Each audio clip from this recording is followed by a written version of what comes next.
Hello friends, welcome to the video lecture series on discrete mathematics. दोस्तों आज का video lecture काफ़ी खास होने वाला है क्योंकि आज के वीडियो लेक्चर में आप कुछ ऐसा सीखेंगे जो आपके लिए काफ़ी नया होगा। और जैसा कि आप सबको पता है कि ये जो डिस्क्रीट मैथमेटिक्स की पूरी वीडियो लेक्चर सीरीज है, इसमें मैं आपको रियल लाइफ से कनेक्ट करके चीज़ों को बता रहा हूँ और हर लेक्चर में आप ये फील करेंगे कि आपको अपने दिमाग का काफ़ी ज़्यादा यूज़ करना पड़ रहा है क्योंकि एक से एक क्वेश्चन आपके लिए मैं लेकर आ रहा हूँ। और मैं आपको बता दूं कि दोस्तों पढ़ाई का एक्चुअल मतलब यही होता है कि पढ़ते समय आपकी इमेजिनेशन पावर जो है वो यूज़ होनी चाहिए। और इमेजिनेशन पावर अगर आपका इंक्रीज नहीं हो रहा है पढ़ाई करने से तो कहीं ना कुछ तो गड़बड़ है। चलिए छोड़िए इन बातों को, इसके लिए तो मैं सेपरेट वीडियो बनाऊंगा। फिलहाल आइए शुरुआत करते हैं इस नए चैप्टर की जिसका नाम है रिकरेंस रिलेशन। दोस्तों ये चैप्टर इतना ज़्यादा इंपॉर्टेंट है कि इसके एप्लीकेशन सिर्फ डिस्क्रीट मैथमेटिक्स में नहीं, जब हम एल्गोरिथम्स एंड डेटा स्ट्रक्चर्स पढ़ते हैं तो भी ये चैप्टर काफ़ी अपना इंपॉर्टेंस वहाँ पर दिखाता है। दोस्तों जब हम डेटा स्ट्रक्चर्स में ट्रीज स्पेशली पढ़ते हैं तो ट्रीज में आप देखेंगे इस चैप्टर का काफ़ी ज़्यादा यूज़ होता है रिलेशन निकालने के लिए। लीफ नोड्स, रूट नोड्स में हम आएंगे उस टॉपिक पे आगे। एंड एल्गोरिथम्स में दोस्तों specially time complexity and space complexities के कैलकुलेशन में भी ये चैप्टर काफ़ी ज़्यादा यूज़ होता है। यानी अगर आपने ये सीख लिया कि रिकरेंस रिलेशन बनाते कैसे हैं, उसे सॉल्व कैसे करते हैं, तो कहीं ना कहीं आपको इस चैप्टर की वजह से डेटा स्ट्रक्चर्स एंड एल्गोरिथम्स में काफ़ी ज़्यादा हेल्प मिलेगा। टफ से टफ जो थोड़े से प्रॉब्लम्स होते हैं उन्हें आसानी से आप सॉल्व कर सकते हैं अगर आपको ट्रिक्स एंड टिप्स मालूम है इस चैप्टर से। तो जब मैं प्रॉब्लम सॉल्व कराऊंगा तो अपने आप आपको पता चल जाएगा कि ये चैप्टर कितना काम आता है डेटा स्ट्रक्चर्स एंड एल्गोरिथम्स में। दोस्तों बहुत सारे काउंटिंग प्रॉब्लम्स आसानी से हम इस चैप्टर से की वजह से सॉल्व कर सकते हैं अगर आपको एक बार ये पता चल गया कि रिकरेंस रिलेशन होता क्या है, इसे बनाया कैसे जाता है, इसे सॉल्व कैसे किया जाता है। अब दोस्तों मैंने इतना सारा चीज़ें तो बता दिया ये चैप्टर कितना इंपॉर्टेंट है, लेकिन अब ये है क्या, मतलब रिकरेंस रिलेशन है क्या। दोस्तों ये डेफिनेशन इसका जानने से अच्छा आइए मैं आपको कुछ सिनेरियोज दिखाता हूँ, फिर मैं आपको बताता हूँ एक्चुअली में रिकरेंस रिलेशन है क्या। आप बेहतरीन समझ जाएंगे इस सिनेरियो को देख के कि ये चैप्टर कितना ज़्यादा इंपॉर्टेंट है आपके लिए। सो दोस्तों यहाँ पर मैंने एक ट्रायंगल शो किया है जो ब्लू कलर में आपको दिख रहा है। अब मैं आपको बताऊंगा कि ये इतना बड़ा जो ट्रायंगल आपको दिख रहा है, ये ट्रायंगल को दोस्तों मैं छोटे छोटे ट्रायंगल का यूज़ करके कैसे बना सकता हूँ। यानी इतना बड़ा ट्रायंगल में छोटे छोटे ट्रायंगल को ज्वाइन करके बना सकता हूँ। धीरे धीरे आप समझ जाएंगे कि मैं आपको बताना क्या चाह रहा हूँ। सो ध्यान से देखिएगा यहाँ पर दोस्तों, अब मैं इस ट्रायंगल को ब्रेक करूँगा कुछ और ट्रायंगल्स में, ध्यान से देखिएगा। सो दोस्तों जैसे ही इस ट्रायंगल को मैं कुछ इस तरह ब्रेक करता हूँ, यहाँ पर मैंने क्या किया दोस्तों, 3 पॉइंट चूज़ किए मिड पॉइंट, यानी पूरा ट्रायंगल था ना, इक्विलैटरल ट्रायंगल था, तो मैंने 3 मिड पॉइंट चूज़ किया और उसे ज्वाइन कर दिया। अगर आप थोड़ा सा नोटिस करेंगे तो दोस्तों यहाँ पर जो आपको, मैं थोड़ा कलर चेंज कर लेता हूँ ताकि आपको दिखे ये चीज़। तो दोस्तों ये यहाँ पर आपको जो दिख रहा है पॉइंट, ये जो पॉइंट दिख रहा है और ये जो पॉइंट दिख रहा है, ये तीनों साइड का मिड पॉइंट है, तो मैंने ज्वाइन कर लिया है ना। अब दोस्तों यहाँ पर आपको जो ये दिख रहा है, ये एक ट्रायंगल है, राइट, ट्रायंगल नंबर 1, ये है ट्रायंगल नंबर 2 और ये है ट्रायंगल नंबर 3, ओके। और ये बीच में आपको एक ट्रायंगल दिख रहा होगा, राइट। सो दोस्तों ये जो बीच में ट्रायंगल दिख रहा है इसे ट्रायंगल नंबर में 4 कह देता हूँ। तो देख रहे हैं आप, ये 4 ट्रायंगल का मिलके ये बड़ा ट्रायंगल बन रहा है। लेकिन दोस्तों अब मैं आपको बताऊंगा कि ये जो आपको ये 4 ट्रायंगल दिख रहे हैं ना, इसको भी मैं छोटे छोटे ट्रायंगल से बना सकता हूँ। सो बेसिकली करूँगा क्या, मैं ये जो ब्लू कलर का ट्रायंगल दिख रहा है आपको, इसे मैं और ब्रेक करूँगा। कैसे, ये ऐसे 3 मिड पॉइंट चूज़ कर लेंगे, फिर से उसे ज्वाइन कर देंगे तो फिर से वो 4 ट्रायंगल से बन जाएगा। वैसे हर एक ट्रायंगल के लिए करेंगे। सो दोस्तों हमें कुछ इस तरह का व्यू दिखेगा जो मैं आपको दिखाने जा रहा हूँ। सी दिस वन, इसके बाद का दोस्तों, जस्ट वेट, सी दिस। सो यहाँ पे आप देखेंगे मैंने जो बड़े बड़े ट्रायंगल थे उसे फिर से छोटे छोटे ट्रायंगल में ब्रेक कर दिया। अब यहाँ पे आप देखेंगे फिर से 1 2 3 और ये बीच वाला 4, राइट, ये भी 4 में ब्रेक हो गया। अब दोस्तों मैं इस चीज़ को फिर से रिपीट करूँगा, यानी अब अगर यहाँ पर दोस्तों मैं फिर से अगर यही चीज़ बार बार दोहराते जाऊँ, मतलब जो ट्रायंगल बन रहे हैं उन्हें फिर से ब्रेक करते जाऊँ, तो कुछ इस तरह की दोस्तों ब्रेकिंग होगी। देखते जाइएगा पूरे एनिमेशन से, देखा। सो आप देख सकते हैं मैंने सिर्फ दोस्तों ब्लू वाले को ब्रेक करके दिखाया, आप यहाँ पे व्हाइट वाले को भी ब्रेक कर सकते हैं। मतलब बताना क्या चाह रहा हूँ मैं आपको कि वो जो बड़ा ट्रायंगल था, बड़ा ट्रायंगल, उसको मैंने छोटे छोटे ट्रायंगल से बनाया, राइट। यही चीज़ दोस्तों गेमिंग में होता है। जो जब भी आप गेम खेलते हैं तो उसमें आपको डिफरेंट डिफरेंट जो सिनेरियोज दिखते हैं ना, पेड़ पौधे नदियाँ तालाब जो भी दिख रहे हैं, वो इसी कंसेप्ट का यूज़ करके बनाया जाता है। तो इसके लिए कुछ फॉर्मूले यूज़ होते हैं, इसके लिए कुछ इक्वेशंस यूज़ होते हैं जो आपको कंप्यूटर ग्राफिक्स सब्जेक्ट है उसमें आएगा। उसमें दोस्तों एक चैप्टर है जिसका नाम है फ्रैक्टल्स। तो जब आप ये चैप्टर पढ़ेंगे तब आपको इस रिकरेंस रिलेशन का वहाँ पर कंसेप्ट समझ में आएगा कि कैसे वहाँ पर ये चीज़ यूज़ हो रही है। फिलहाल मेरा मकसद तो यहाँ पर दोस्तों आपको रिकरेंस रिलेशन के बारे में बताना है। अब मैं धीरे धीरे आपको सिनेरियो दिखाने के बाद कंक्लूड करके बताऊंगा कि रिकरेंस रिलेशन कहते किसे हैं। तो ध्यान से देखिएगा दोस्तों, अब मैं आपको जो नेक्स्ट सिनेरियो दिखाने जा रहा हूँ, मुझे लग रहा है आपको बेहतरीन समझा कैसे दोस्तों जो बड़ा वाला ट्रायंगल था, यहाँ पे मैं रिवर्स जाके आपको फिर से बता रहा हूँ, वो छोटे छोटे ट्रायंगल से बन सकता है। तो इस तरह दोस्तों छोटे छोटे ट्रायंगल का यूज करके हम एक बड़ा ट्रायंगल बना सकते हैं। इवन दोस्तों सिर्फ बड़ा ट्रायंगल ही नहीं, अगर मेरे पास कोई स्क्वायर हो या रेक्टेंगल हो तो उसे भी हम ट्रायंगल से बना सकते हैं। तो आइए मैं आपको वो सिनेरियो दिखाता हूं जहां पर हम एक स्क्वायर को छोटे छोटे ट्रायंगल से बनाएंगे।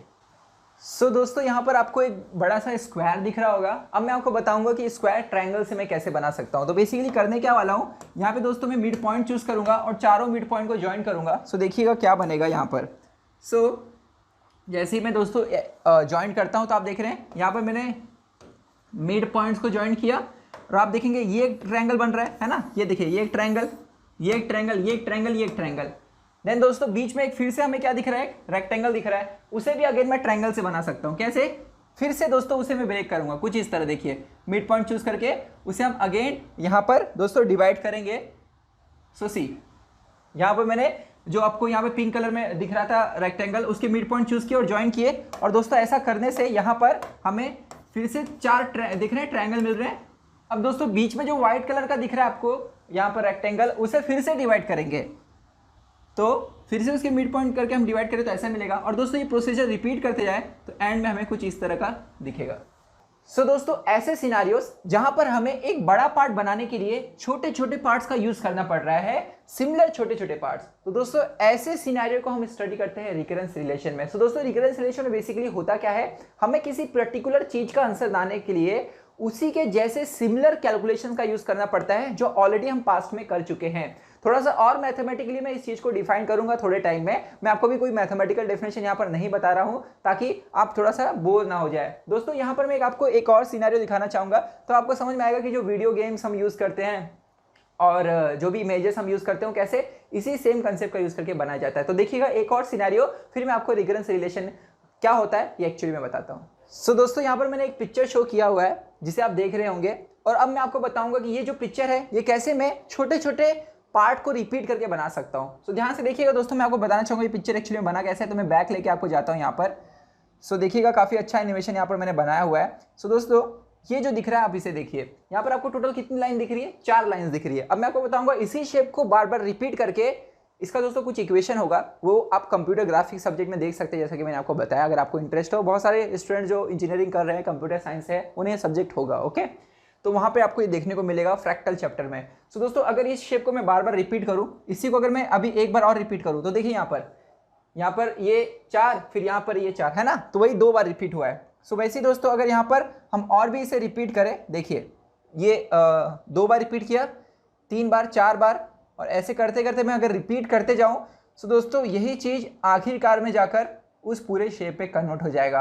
अब ये हो कैसे रहा है, इसका एक मैथमेटिकल फॉर्मूला होता है जिसे आप, मैंने कहा कि फ्रैक्टल नाम के चैप्टर में पढ़ेंगे। मैं आपको उन फॉर्मूले को बताने वाला हूँ जो इसी के सिमिलर होते हैं। यानी बड़ी चीज़ों को बनाने के लिए हमें छोटी छोटी चीज़ों का यूज़ करना पड़ता है। तो दोस्तों इसी कंसेप्ट को हम रिकरेंस रिलेशन कहते हैं। मतलब एक ऑब्जेक्ट बनाने के लिए हमें सिमिलर टाइप के ऑब्जेक्ट का यूज़ करना पड़ रहा है। और ऐसे ही कंसेप्ट दोस्तों आपने पढ़ा था रिकर्शन चैप्टर जो सी प्रोग्रामिंग में आपको था, जहां पर कोई भी फंक्शन अपने आप को ही जब कॉल करता है तो उसे हम कहते हैं क्या, रिकर्शन, राइट। तो आपने दोस्तों फैक्टोरियल नाम का कंसेप्ट भी उस चीज में पढ़ा होगा। चलिए मैं आपको कुछ एग्जांपल्स मैथमेटिकली देके बताता हूं। सो दोस्तों आप सबने फिबोनाची सीरीज पढ़ा होगा, राइट। तो फिबोनाची सीरीज में एक्चुअली में क्या होता है फिबोनाची सीरीज 1 1 ये पहले 2 टर्म होते हैं, राइट। फिर 1 + 1 2 क्या होता है, नेक्स्ट टर्म। 2 + 1 क्या होता है 3, नेक्स्ट टर्म जो होता है। नेक्स्ट इसके बाद का टर्म कैसे मिलेगा, प्रीवियस 2 को सम करके, 3 + 2 क्या 5। देन इस 2 को सम कीजिए, आपको नेक्स्ट टर्म मिलेगा 8।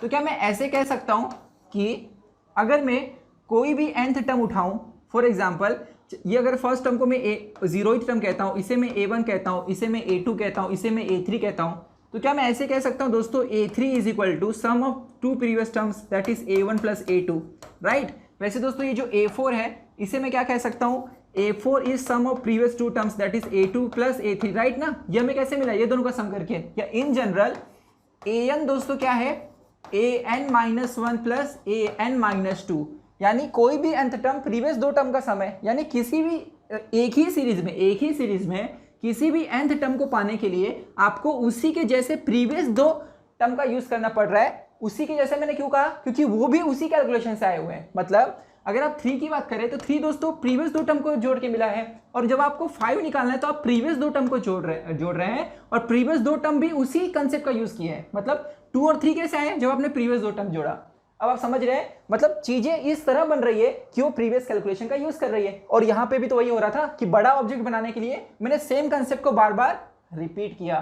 तो दोस्तों इसी टाइप के कंसेप्ट को कहते हैं रिकरेंस रिलेशन। तो जब भी आपको इस तरह का पैटर्न दिखे कि एक पैटर्न को रिपीट करके एक बड़ा पैटर्न मिले, तो समझ जाइएगा वहां पर इस चैप्टर का यूज होने वाला है। सो मैं आपसे पूछना चाहूंगा, क्या हम an की फॉर्मूला बना सकते हैं? मतलब an की फॉर्मूला तो ये है, लेकिन ऐसी फॉर्मूला जिसमें n की वैल्यू पुट करूं तो मुझे कोई टर्म मिल जाए। जैसे ये तो दोस्तों रिलेशन बता रहा है ना, this is known as recurrence relation. Relation क्यों? ये nth टर्म को उसके प्रीवियस टर्म से रिलेट कर रहा है, that's why it is known as recurrence relation. लेकिन इसको सॉल्व करने का मतलब होता है an की फॉर्मूला बनाना, जिसमें n की वैल्यू पुट कर दो तो आपको पता चल जाए वो टर्म का आंसर क्या होगा। जैसे आप अगर n की वैल्यू 4 पुट करोगे तो आपको 5 मिलेगा। ऐसी फॉर्मूला बना सकते हैं। इसको सॉल्व कैसे करेंगे, क्वेश्चन ये है। तो यही दोस्तों इस चैप्टर में हम सीखने वाले हैं। वैसे दोस्तों आपने फैक्टोरियल के यहाँ पर भी देखा होगा, जब भी हम फैक्टोरियल की कोड लिखते हैं, अगर आपको याद हो यहाँ पर फैक्टोरियल का कोड, तो दोस्तों मैं शॉर्ट में यहाँ पर आपको बताना चाहूंगा, if n equals to 1 then return 1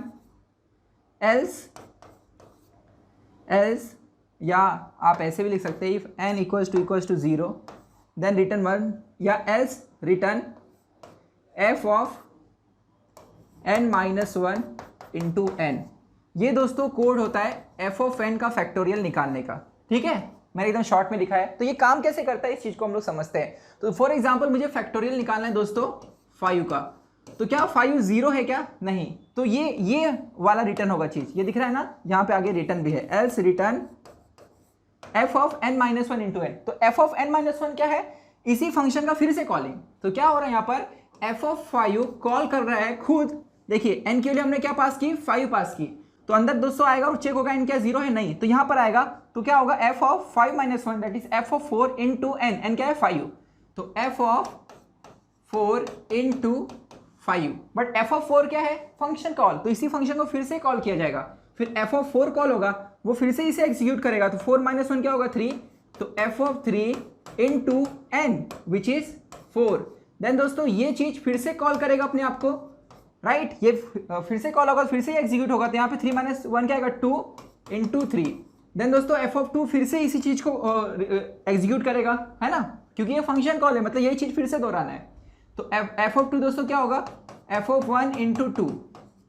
फिर f ऑफ दोस्तों यहाँ पर जो 1 है वो क्या होगा, f ऑफ 1 में फिर से यही फॉर्मूला लगेगी, तो ये होगा f ऑफ 0 इंटू 1। लेकिन f ऑफ 0 दोस्तों जब कॉल होगा n के लिए यहाँ पर 0 आएगी, तो चेक होगा क्या n इक्वल टू 0 है, यस n इक्वल टू क्या है 0, तो रिटर्न 1 हो जाएगा, यानी इसकी वैल्यू यहाँ पर सब्स्टिट्यूट होगी 1। तो इसको हम लोग कहते हैं टर्मिनेशन कंडीशन फॉर रिकर्शन।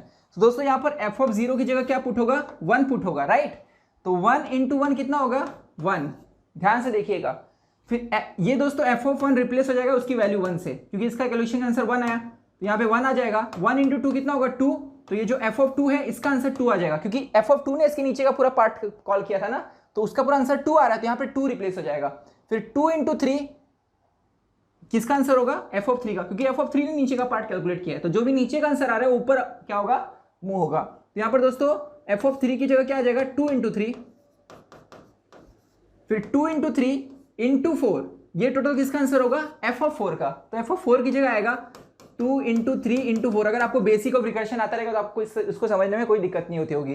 तो दोस्तों 2 इंटू 3 इंटू 4 इंटू 5, ये किसका आंसर होगा 5 का, f ऑफ 5 का। तो इस तरह दोस्तों आपने f ऑफ 5 यानी 5 फैक्टोरियल निकाला, कैसे, पीछे वालों से, यानी फैक्टोरियल ऑफ 4 से। फैक्टोरियल ऑफ 4 कैसे कैलकुलेट हुआ, उसने फैक्टोरियल ऑफ 3 को कॉल किया, फैक्टोरियल ऑफ 3 ने किसे कॉल किया, फैक्टोरियल ऑफ 2 को, फैक्टोरियल ऑफ 2 ने फैक्टोरियल ऑफ 1 को, फैक्टोरियल ऑफ 1 ने फैक्टोरियल ऑफ 0 को। यानी बड़ा पार्ट कैलकुलेट करने के लिए आप प्रीवियस छोटे छोटे पार्ट का यूज कर रहे हैं। तो यही दोस्तों होता है रिकरेंस रिलेशन, मतलब किसी भी टर्म को कैलकुलेट करने के लिए आप प्रीवियस टर्म्स का यूज कर रहे हैं, राइट। तो ये एकदम मैंने आपको सिंपल लैंग्वेज में बताया। तो दोस्तों अब मैं आपको कुछ सिनेरियोज दिखाने जा रहा हूं, मतलब कुछ प्रॉब्लम्स हम लोग सॉल्व करेंगे और देखेंगे कि कैसे रिकरेंस रिलेशन फॉर्म किया जाता है। देन दोस्तों नेक्स्ट वीडियो लेक्चर सीरीज में मैं आपको बताऊंगा कि मतलब जो अगला हमारा लेक्चर होगा उसमें हम देखेंगे इसे सॉल्व कैसे करते हैं। तो आज के पूरे वीडियो में हम रिकरेंस रिलेशन फॉर्म करना सीखेंगे, समझ गए। तो दोस्तों यहां पर ये जो आपको फॉर्मूला दिख रही है एफ ऑफ एन जो है उसने किसे कॉल किया, इसे ना, which is F of N minus one into N if N is greater than zero else it is equals to one if N equals to zero. तो दोस्तों यही है रिकरेंस रिलेशन, जिसमें हम किसी भी nth टर्म को उसके प्रीवियस टर्म से रिलेट कर रहे हैं। सो अब मैं आपको वो सारे मैथमेटिकल डेरिवेशंस दिखाने जा रहा हूं, मतलब हम कुछ सिनेरियोस लेंगे, कुछ प्रॉब्लम्स लेंगे रैशनल, और उसमें इस तरह के रिलेशनशिप को निकालने का ट्राई करेंगे। सो आइए देखते हैं उन प्रॉब्लम्स को। सो दोस्तों यहाँ पर मैंने एक क्वेश्चन डिस्प्ले किया है जिसमें an दिया गया है। an is number of binary sequence. Binary sequence का क्या मतलब होता है, ऐसा सीक्वेंस जो 1 0 से बना हो, right. So an represents number of binary sequence with even number of zeros, मतलब वो 1 0 का जो सीक्वेंस होगा उसमें 0 इवन टाइम आना चाहिए। इवन टाइम मतलब या तो 0 बार, या तो 2 बार, या तो 4 बार, या तो 6 बार, even number, okay. So an number represents number of binary sequence with even numbers of 0 of length n, then find recurrence relation for an, okay। मतलब अब हमें ये बताना है कि an की जो फॉर्मूला होगी वो कैसे उनके प्रीवियस टर्म से रिलेटेड होगी। अब इसका क्या मतलब हुआ, इसे डिटेल में समझते हैं। एक बार आपने पूरा वीडियो लेक्चर सीरीज देख लिया ना तो आपके लिए चैप्टर बहुत आसान हो जाएगा, पूरा कॉन्सेंट्रेट होकर देखिएगा। दोस्तों अगर हम लोग बात करें यहाँ पर n की वैल्यू अगर मैं 1 पुट कर दूं तो क्या रिप्रेजेंट करेगा वो, दोस्तों n की वैल्यू अगर हम लोग यहाँ पर सब्स्टिट्यूट कर दे 1, then it will represents number of binary sequence with even zeros of length 1। मतलब ऐसा बाइनरी सीक्वेंस जिसका लेंथ 1 हो, ऐसा बाइनरी सीक्वेंस जिसका लेंथ क्या हो दोस्तों 1 हो। सो अब मैं आपसे पूछूंगा कि 1 लेंथ के कितने बाइनरी सीक्वेंस बना सकते हैं, तो आंसर होगा 2। कौन कौन से, तो उसको मैं एनिमेशन के थ्रू आपको दिखाता हूं, देखिएगा।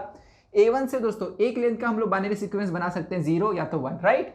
अब इसमें से दोस्तों वो कौन सा नंबर है जिसमें इवन नंबर ऑफ 0 है, तो दोस्तों ये, क्योंकि इसमें 0 है ही नहीं, राइट। तो 0 टाइम्स 0 आ रहा है, इवन है, 0 भी तो इवन है ना। तो ये एक पॉसिबल है A1 से। A1 से सिर्फ एक बाइनरी सीक्वेंस ऐसा पॉसिबल है जिसमें इवन नंबर ऑफ जीरोस आ रहे हैं। दोस्तों ये नहीं है, क्योंकि इसमें 0 एक बार आ रहा है मतलब ऑड हो गया, ठीक है। इसलिए मैं लिख सकता हूं कि A1 का आंसर, ध्यान से देखिएगा, A1 का आंसर दोस्तों क्या होगा यहाँ पर 1, राइट। सिमिलरली फ्रेंड्स अगर हम लोग A2 की बात करें तो A2 क्या रिप्रेजेंट करेगा, number of binary sequence with even number of even zeros of length 2। मतलब A2 क्या रिप्रेजेंट कर रहा है, 2 लेंथ के कितने बाइनरी सीक्वेंस होंगे जिसमें इवन टाइम्स ऑफ 0 आ रहे हैं। सो दोस्तों हम लोग 2 लेंथ के कितने यहाँ पर सीक्वेंस बना सकते हैं, तो देखिए मैं आपको यहाँ पर दिखा रहा हूँ 0 0 0 1 1 0 1 1, ये ऑल पॉसिबिलिटीज है। लेकिन इसमें से कौन कौन सी के पास इवन नंबर्स ऑफ 0 है, ये 2 के पास, ठीक है। सो यहाँ पर दोस्तों अगर मैं आपको शॉर्टकट बताऊं तो अगर मेरे पास कोई भी n लेंथ का बाइनरी नंबर है तो 2n टोटल नंबर्स पॉसिबल होते हैं। सो उसमें से आधे ऐसे नंबर होंगे जिसमें 0 इवन टाइम्स आ रहा है, और आधे ऐसे नंबर होंगे जिसमें 0 कितनी बार आ रहा है, ऑड टाइम्स आ रहा है। तो अगर आप देखेंगे ये मेरे पास कितना लेंथ है, 2 लेंथ से हम लोग टोटल 2 यानी 4 बाइनरी सीक्वेंस बना सकते हैं, जो आपको यहाँ पर दिख रहा है। उसमें से दोस्तों आधा इवन नंबर्स ऑफ 0 आ रहे हैं, आधे में 0 0 और 1 1 ऐसे नंबर्स हैं जिसमें 0 इवन टाइम अपीयर हो रहे हैं, और ये दोनों में कितनी बार अपीयर हो रहे हैं, ऑड टाइम्स, राइट। तो इसलिए यहां पर दोस्तों मैं लिख सकता हूं कि जो A2 है वो 2 होगा। वैसे दोस्तों अगर हम लोग A3 की बात करें तो A3 क्या रिप्रेजेंट करेगा, number of binary sequence with even zeros of length 3। सो अब मैं आपको ये बताता हूँ 3 से क्या क्या बनेंगे। सो जो मैंने शॉर्टकट बताया मुझे लगता है आपको समझा, हर एक चीज का प्रूफ दूंगा, कुछ भी यहाँ पर मैं आपको डायरेक्टली शॉर्टकट बिना प्रूफ का नहीं बताने वाला। सो दोस्तों देखिएगा ये टोटल पॉसिबिलिटीज है। अगर हम लोग बात करें 3 लेंथ्स के बाइनरी नंबर की, सो दोस्तों 3 लेंथ का बाइनरी सीक्वेंस ये सारा है, और इसमें से कौन कौन से है जिसमें इवन नंबर्स ऑफ 0 है, ये 4। तो मैंने आपको बताया अगर 3 लेंथ है तो टोटल बाइनरी नंबर कितने पॉसिबल है, 2⁻³ यानी 8, जो आपको दिख रहा है डिस्प्ले पे। उसमें से आधा 4 ऐसा होगा जिसमें जीरोस इवन टाइम्स आएंगे, ठीक है। सो इसलिए यहाँ पर दोस्तों हम लोग कह सकते हैं कि A3 जो है वो इक्वल्स टू 4 है। एक और केस दिखा दो दोस्तों A4 का। सो A4 रिप्रेजेंट करेगा number of binary sequence with even number of zeros with length 4। So A4 में दोस्तों ये सारी पॉसिबिलिटी होगी जो आपको डिस्प्ले पे दिख रहा है। इसमें आप दोस्तों देख सकते हैं A4 है तो 2⁻4 यानी 16 बाइनरी नंबर्स पॉसिबल है, जो यहाँ पर पूरा डिस्प्ले पे आपको दिख रहा होगा। उसमें से दोस्तों जो आधा है 16 का आधा कितना होगा, 8। 1 2 3 4 5 6 7 8। इसमें दोस्तों आप देख रहे हैं इवन नंबर ऑफ 0 आ रहे हैं, जैसे यहाँ पर 4 0 आ रहे हैं, यहाँ 2 यहाँ 2 यहाँ 2 यहाँ 2 यहाँ 2 यहाँ 2 यहाँ 1 भी नहीं, ठीक है। सो इसलिए मैं क्या ऐसे कह सकता हूँ कि यहाँ पर जो हमारे पास A4 है, जो A4 है उसका आंसर कितना होगा, 8 होगा, right. So here A4 is equal to 8। Okay, अब मैं दोस्तों कुछ रिलेशन यहाँ पर निकालने जा रहा हूँ, ध्यान से देखिएगा। अगर आप थोड़ा सा ऑब्जर्व करेंगे तो दोस्तों A2 जो है वो A1 का दुगना है ना, 1 का दुगना क्या होगा 2। A3 दोस्तों A2 का दुगना है, 2 का दुगना 4 होगा, और A4 जो है वो 4 का ट्वाइस है यानी 8। इसलिए मैं क्या ऐसे कह सकता हूँ इन जनरल, जैसे यहाँ पर अगर आप देखेंगे if A3 is twice of, इसे मैं थोड़ा सा ऊपर लिखता हूँ सी। दोस्तों यहाँ पर A4 जो है, A4 क्या है, it is twice of A3, right. A3 दोस्तों है ट्वाइस ऑफ A2, तो यहाँ पे 3 है तो यहाँ पे 2 है ना, यहाँ पे 4 है तो यहाँ पे 3 है। तो इन जनरल क्या होगा कि AN is twice of AN minus 1। Okay, ये है दोस्तों हमारा रिकरेंस रिलेशन। अच्छा, यहाँ पे बेस केस क्या होगा, बेस केस दोस्तों यहाँ पर ये कब तक जाएगा, n की मिनिमम वैल्यू क्या होगी, n की मिनिमम वैल्यू होगी दोस्तों 1, है ना। 1 लेंथ का तो कोई बनाओगे ही ना, 0 थोड़ी ना होगा। So this formula is valid, this formula is valid for n greater than और greater than 1। Okay, this formula is valid for n greater than 1। और जब दोस्तों n इक्वल्स टू 1 रहेगा तब आपको एक बेस केस देना पड़ेगा। क्यों, मैं क्या बोल रहा हूँ देखो ध्यान से। अगर दोस्तों अगर मैं यहाँ पर 1 पुट कर दूँ तो 1 माइनस 1 कितना होगा, 1 माइनस 1 0 होगा, तो A0 का आंसर तो दोस्तों 0 होगा ना, क्योंकि 0 लेने से एक भी सीक्वेंस नहीं बनेगी। तो आपको A1 का आंसर इससे 0 मिल जाएगा, नहीं समझे। यहाँ पे n1 पुट कीजिए तो आपको A1 इक्वल्स टू क्या मिलेगा, 2 into A of 1 minus 1 0, right. तो A0 मतलब 0 लेंथ से कितने बाइनरी सीक्वेंस बना सकते हैं, 0, तो इसका आंसर 0 हो गया। जबकि A1 का आंसर दोस्तों क्या है 1। तो हमेशा याद रखिएगा कि फॉर्मूला किसके लिए वैलिड है वो आपको बताना पड़ेगा। तो A1 के लिए n इक्वल्स टू 1 के लिए अलग से बताएंगे हम लोग, और बाकी सब के लिए वैलिड है। जैसे यहाँ पे 2 पुट करो तो ट्वाइस ऑफ A2 माइनस 1 यानी ट्वाइस ऑफ A1, तो यहाँ पर A2 का आंसर 2 आएगा जो सही है। वैसे ही 3 पुट करो तो ट्वाइस ऑफ A2 यानी 4 सही आ रहा है, ठीक है। सो ऐसा आपको ऑब्जर्व करके बाइनरी सीक्वेंस यहाँ पर रिलेशन बनाना पड़ेगा। और भी बहुत सारे दोस्तों यहाँ पर ट्रिक्स हैं जो धीरे धीरे मैं आपको समझाऊंगा, शुरू में नहीं बता रहा हूँ क्योंकि प्रैक्टिस करते करते आपको खुद ही आने लगेगा। सो देखिएगा, एक और चीज़ मैं आपको बताना चाहूँगा। सो दोस्तों यहाँ पर अगर हम बात करें A4 की, तो A4 क्या है 8 को दोस्तों हम लोग लिख सकते हैं 2⁻3, राइट ना। यहाँ पर दोस्तों A3 का आंसर क्या है 4, तो हम लोग 4 को लिख सकते हैं 2 का स्क्वायर। सो दोस्तों यहाँ पे 3 है तो पावर क्या आ रहा है 2, यहाँ पे 4 है A4 तो पावर आ रहा है 3।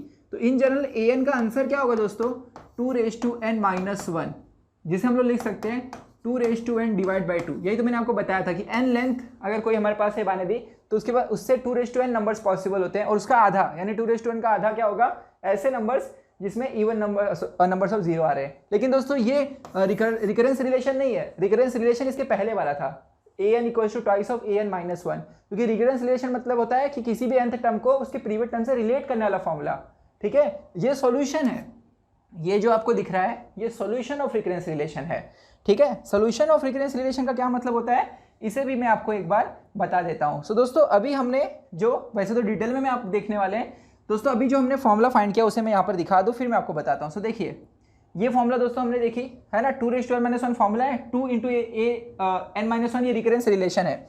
अब मैं आपको क्या कह रहा हूँ ना उसे ध्यान से देखिएगा। मैं आपको ये कह रहा हूँ कि ये जो दोस्तों आपको दिख रहा है ये रिलेशन है और ये इसका सॉल्यूशन है। कैसे, जरा इस चीज़ को समझते हैं दोस्तों। हमारे पास रिलेशन है AN equals to twice of AN minus 1, am I right, ठीक है। सो अब यहाँ पर मैं आपको जो बताने जा रहा हूँ ध्यान से देखिएगा। अगर मैं AN माइनस 1 पे यही फॉर्मूला वापस से लगाऊं, ये जो फॉर्मूला दिख रही है ना AN equals to twice of AN minus 2, तो यहाँ पे दोस्तों अगर हम लोग n की जगह पुट करें n माइनस 2 तो ये क्या हो जाएगा n माइनस 2, नहीं समझे। देखिए अगर यहाँ 5 पुट करते थे तो यहाँ 4 मिलता था, मतलब कुछ भी पुट कर सकते हो ना, n तो इन जनरल है। तो वैसे ही दोस्तों अगर n को रिप्लेस करोगे आप लोग, अगर n को रिप्लेस करोगे n माइनस 1 से तो यहाँ पर क्या आएगा n माइनस 2। तो जस्ट वेट, इसके पहले का जो दोस्तों मैंने कैलकुलेशन लिखा था उस पर आता हूँ सी। सो इसलिए हम लोग कह सकते हैं, इस चीज़ को मैं रफ कर देता हूँ यहाँ पर, कि जो ऊपर मैंने कैलकुलेशन लिखा है AN माइनस 1 इसकी जगह लिख सकता हूँ ट्वाइस ऑफ AN माइनस 2। तो यहाँ पर दोस्तों मुझे मिलेगा 2 स्क्वायर AN माइनस 2, समझ गए। फिर दोस्तों इसी चीज़ को मैं रिपीट करते जाऊँगा, तो ट्वाइस ऑफ AN माइनस 2 की जगह लिख सकते हैं, सॉरी यहाँ पर स्क्वायर an-2 की जगह लिख सकते हैं ट्वाइस ऑफ an-3। मैं क्या कर रहा हूँ समझ रहे हैं, यहाँ पर दोस्तों जो फॉर्मूला है इसी को बार बार अप्लाई कर रहा हूँ, मतलब यही रिकरेंस रिलेशन बार बार n की डिफरेंट वैल्यू पुट करके अप्लाई कर रहा हूँ। तब यहाँ पर दोस्तों मुझे मिलेगा 2 an-3, समझ गए। फिर an-3 पे अप्लाई करेंगे और ऐसे रिकर्सिवली अप्लाई करते जाएंगे तो हमें क्या मिलेगा एंड में जाकर। दोस्तों यहाँ पर आप देखेंगे यहाँ पर 3 है तो यहाँ पर 3 है, राइट, यहाँ पर 2 है तो यहाँ पर 2 है। तो ऐसे करते करते रुकना कब है, रुकना दोस्तों तब है आपको जब आपके पास यहाँ पर 1 आ जाए, क्योंकि बेस कंडीशन क्या है A1 है ना, A0 कुछ 0 है। तो दोस्तों मुझे जरा बताइएगा, therefore in general an equals to, अगर यहाँ 3 है तो यहाँ 3 है, यहाँ 2 है तो यहाँ 2 है। तो अगर मैं आपको कहूँ कि अगर मेरे पास जस्ट वेट, अगर मेरे पास 2n-1 है तो दोस्तों ये जो an है इससे क्या सब्ट्रैक्ट होगा, n-1, समझ गए, क्योंकि अगर 3 है तो यहाँ 3 सब्ट्रैक्ट हो रहा है तो n-1 होगा तो n-1 सब्ट्रैक्ट होगा। तो क्या मिलेगा मुझे 2n-1, ये n कैंसिल, माइनस आ जाएगा तो प्लस a1 क्या है दोस्तों 1 है, ऑलरेडी मैंने आपको बताया है ना, a1 क्या है 1 है, तो 1 पुट करो आंसर क्या आएगा 2n-1। तो ये दोस्तों सॉल्यूशन, समझ गए। तो इस तरह हम सॉल्यूशन फाइंड करते हैं, लेकिन और भी मेथड है सॉल्यूशन फाइंड करने के जो मैं आगे आने वाली वीडियो लेक्चर सीरीज में आपको बताऊंगा। लेकिन दोस्तों ऐसे जाने से दूसरा मेथड भी है कि हम प्रूव कर पाए कि यहाँ पर an का आंसर 2n-1 क्यों आ रहा है। तो उस मेथड को मैं बताना चाहूंगा क्योंकि आपको वो ऑलरेडी पता होगा अगर आपने परम्यूटेशन चैप्टर 12 में पढ़ा है। सो दोस्तों देखिएगा, एक्चुअली हमारे पास क्वेश्चन क्या है, an क्या है, number of binary sequence with even number of zeros of length n, right ना। सो दोस्तों हमारे पास टोटल सीक्वेंस में कितने बिट्स हो सकते हैं, n हो सकते हैं, यानी हमारे पास पोजीशंस कितने हैं, n पोजीशंस है टोटल। ये दिमाग में बैठाइए, हमारे पास कितने पोजीशंस है, n पोजीशंस। अब उन n पोजीशंस में से मुझे जीरो जो है वो अपीयर करवाना है, मतलब जीरो अपीयर होने चाहिए इवन टाइम्स। तो दोस्तों क्या क्या कंडीशंस यहाँ पर, मतलब क्या क्या सिनेरियोस हो सकते हैं। एक तो सिनेरियो होगा कि जो नंबर ऑफ जीरोस है वो 0 टाइम आए। तो ऐसा कब होगा, जब सारे के सारे प्लेसेस में से एक भी प्लेस आपने चूज नहीं किया किसके लिए, 0 के लिए। वो कितने तरीके से कर सकते हैं, n से 0, समझ गए, मतलब n के n पोजीशंस में से एक भी पोजीशन 0 के लिए चूज नहीं किया, यानी सारा पोजीशन कौन ले लेगा, 1 ले लेगा। तो ऐसे सिनेरियो में दोस्तों जो है वो 0 टाइम्स अपीयर हो रहा है, यानी इवन टाइम्स। और एक सिनेरियो क्या होगा, दूसरा सिनेरियो होगा दोस्तों number of sequence with 2 numbers of 0। तो आपको n पोजीशंस में से 2 पोजीशन चूज करने हैं 0 के लिए। जरा सोचिए, अगर आपके पास n बिट्स का सीक्वेंस है और उसमें 0 2 बार आ रहा है तो वो 2 बार कहाँ आ सकता है, कहीं पर भी आ सकता है ना। यहाँ पर 2 0 एक साथ आ सकते हैं, या यहाँ पर 2 0 आ सकते हैं, कहीं पर भी 2 0 आ सकते हैं। तो कितने तरीकों से वो आ सकते हैं, मतलब कहाँ आ सकते हैं, वो कितने काउंट है, समझ रहे हैं, 2 0 कहाँ आ सकते हैं, वो कितने काउंट है। तो उसका आंसर होगा दोस्तों n पोजीशन से 2 पोजीशन चूज करना। तो n पोजीशन से 2 पोजीशन कितने तरीके से चूज कर सकते हैं, NC2 तरीके से। वैसे दोस्तों और दूसरा सिनेरियो क्या होगा कि नंबर ऑफ जीरोस 4 है, तो आपको n पोजीशन में से 4 पोजीशन 0 के लिए चूज करनी है, यानी ये 4 0 कहाँ आ सकते हैं, वो NC4 तरीके से हम चूज कर सकते हैं, समझ गए। सिमिलरली फ्रेंड्स यहाँ पर हम लोग लिख सकते हैं number of sequence with 6 numbers of zeros, यानी 6 0 हमें सिलेक्ट करने हैं, तो वो कितने तरीके से सिलेक्ट कर सकते हैं, NC6 तरीके से, समझ गए।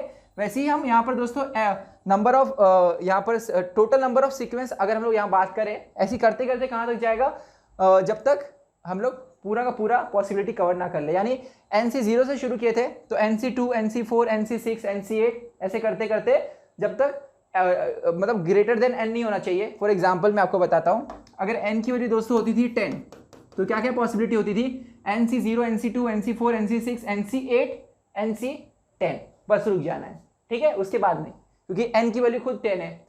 सो दोस्तों अब मेरा क्वेश्चन ये है कि टोटल पॉसिबिलिटी कितनी होगी, total number of sequence with even numbers of 0 क्या होंगे। ये सारे जो डिफरेंट सिलेक्शन की पॉसिबिलिटीज हैं इन्हें सम कर दीजिए, नहीं समझे। देखिए मैं आपसे क्वेश्चन क्या पूछ रहा हूँ, इवन नंबर्स ऑफ जीरोस मुझे कितने बाइनरी सीक्वेंस मिलेंगे अगर n लेंथ का बाइनरी सीक्वेंस है। तो मैंने पूरे अरेंजमेंट को कुछ क्लासिफिकेशन में डिवाइड कर दिया, मतलब वो सारे अरेंजमेंट जहाँ पर 0 एक भी बार नहीं आ रहा है, ऐसे कितने हो गए NC0। वो सारे सीक्वेंस जहाँ पे 0 2 बार आ रहा है, ऐसे कितने होंगे NC2। वो सारे सीक्वेंस जहाँ पर 0 4 बार आ रहा है, वो कितने होंगे NC4। क्यों NC4 होंगे, कि NC4 तरीकों से मैं 4 0 को प्लेस कर सकता हूँ n पोजीशन पे, समझ में आया आपको। सो दोस्तों इसलिए अगर मैं बोलूँ टोटल पॉसिबल अरेंजमेंट कितने हुए तो आपको ये सबको सम करना होगा। सो यहाँ पर दोस्तों हमें NC0 NC2, यहाँ पर जो NC2 है वो NC4 और NC6 ऐसे जितने भी आगे रहेंगे सबको सम करना होगा। और मैं आपको बताना चाहूँगा दोस्तों, इसका जो आंसर होता है sum of all binary even coefficient, इसका आंसर दोस्तों होता है 2n-1। कैसे होता है इसे भी प्रूव करना बहुत आसान है। अब ये तो दोस्तों यहाँ पर जरूरत नहीं है, फिर भी मैं आपको बताऊंगा। देखिएगा दोस्तों, a plus B, just see, a plus B raise to n की फॉर्मूला हमने देखी थी समेशन ऑफ, इसके पहले रिकर्सन जनरेटिव फंक्शन दोस्तों हम लोग करा चुके हैं, उसमें मैंने आपको बताया था r0 से n तक formula a plus B raise to n की क्या थी, n चूज r, या आप ऐसे भी लिख सकते हैं NCR a raise to r b raise to n minus r, right. तो दोस्तों a और b अगर दोनों की जगह में पुट कर दूं 1 और 1, तो यहाँ पे मुझे मिलेगा, यहाँ पे 1 यहाँ पे 1, तो 2n equals to summation of NCR a की जगह 1 b की जगह 1, तो ये सब 1 हो जाएगा, तो सिर्फ समेशन ऑफ NCR बचेगा ना। और r कहाँ से शुरू हो रहा है, 0 से लेकर n तक, ठीक है। तो दोस्तों पहले r0 पुट करेंगे तो हमें मिलेगा NC0, फिर 1 पुट करेंगे तो NC1, फिर 2 पुट करेंगे तो NC2 एंड सो ऑन।